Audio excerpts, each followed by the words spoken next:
But there is a quieter, less frantic, but troubled side to Kashgar. The Uyghur people have lived in their traditional mud, straw and timber houses within the walled city for many centuries.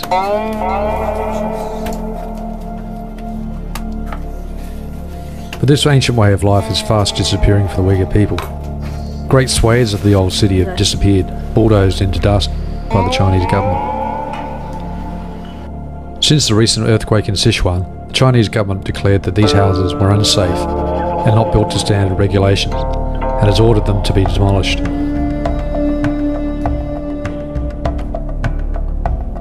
Only very small pockets of the old city remain, and it's sad to think that these will one day become museum pieces for the Chinese tourists to ogle at.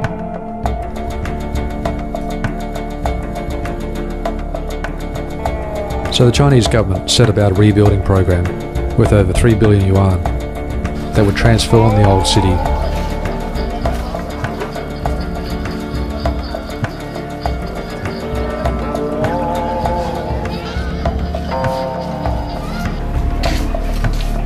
What seems to have replaced the old city is something else again. Gone are the narrow alleyways where children could play safely, and these have been replaced by paved concrete roads.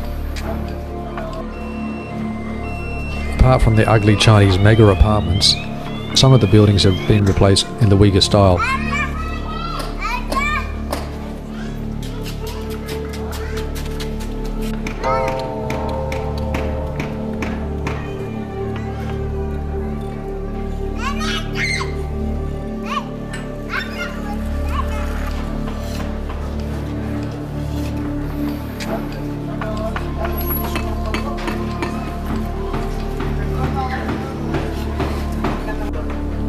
But I can't help but feel that something is gone that will never be replaced here again.